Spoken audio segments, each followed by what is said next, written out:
ইনি সেই সাথী ম্যাডাম। ও ঠিক আছে, যাও।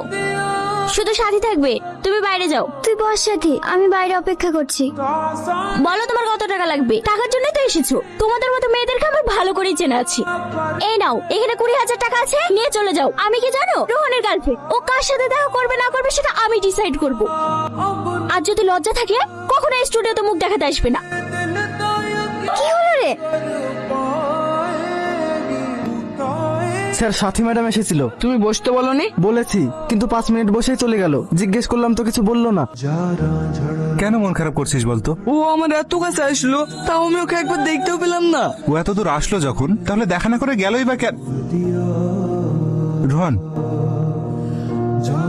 হ্যাঁ, আমি ওকে তাড়িয়েছি। তুমি শুধু আমার হবে, অন্য কারণ না। তুমি কি বোঝো ভালোবাসার মানে? বোঝো ওই মেয়েটা যে তোমার মিথ্যা ভালোবাসার কথা বিশ্বাস করে আমাকে তোমার জন্য ছেড়ে দিয়ে গেছে। আমি তোমাকে সত্যি অনেক ভালোবাসি রোহন। একদম কথা বলবে না আমার সাথে। আমি শুধু সাথীকে ভালোবাসি। তুমি আমার না হলে আমি তোমাকে কারোর হইতে দেবো না। সাথী দেখ তো মা, শাড়িটা পছন্দ হয়েছে কিনা। স্যার আসবো? হ্যাঁ এসো। আজ এই ছুটিগুলো এসছে স্যার। চাচা, শোভানগর কোন দিকে? এদিকে 10 কিলোমিটার সোজা চলে যাও, যেই বাঁ দিকে। মাহি, বুড়ি রেডি হলো? হ্যাঁ চাচা, হয়ে এসছে। তাড়াতাড়ি নিয়ে আয়। হে তো মেয়ে চলে এসছে। মৌলানা সাহেব, বি পড়ানো শুরু করেন। হ্যাঁ হ্যাঁ, বসো মা। আজলামপুর নিবাসী সামাদ শেখের একমাত্র পুত্র মোহাম্মদ রাকেশ শেখ 10,001 টাকা দেনমোহরের পরিবর্তে। থামেন, আগে বলেন আমার টাকা কই? এই সব টাকা এখনো জোগাড় হয়নি বাপ। তুমি আমাকে কটা দিন সময় দাও, আমি দিয়ে দেবো। আমি আগে বলি শুনো, বিয়ের আগে সব টাকা লাগবে। তাড়াতাড়ি বাকি 5 লাখ টাকা দেন।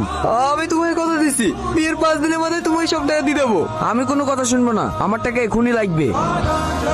এই নাও, তুমি যে টাকা পাবা তার থেকে গয়নার দাম বেশি হবে। হ্যাঁ হ্যাঁ ঠিক আছে, 5 দিন বাদে যখন টাকা দেবে তখন গয়না গোলালি চলে আসবে। সাথী, এ আবার কি? এই বিয়ে হবে না। আমি সাথীকে ভালোবাসি। কে তুই? আমি আরজে রোহান। তোমাকে তো আগে কখনো দেখিনি। আমি সাথীকে ভালোবাসি আঙ্কেল, ওকে নিয়ে যেতে এসেছি। তুই ওকে চিনিস বুড়ি? বেড়া এখান থেকে। তুমি একবার বলো সাথী, তুমি আমাকে ভালোবাসো।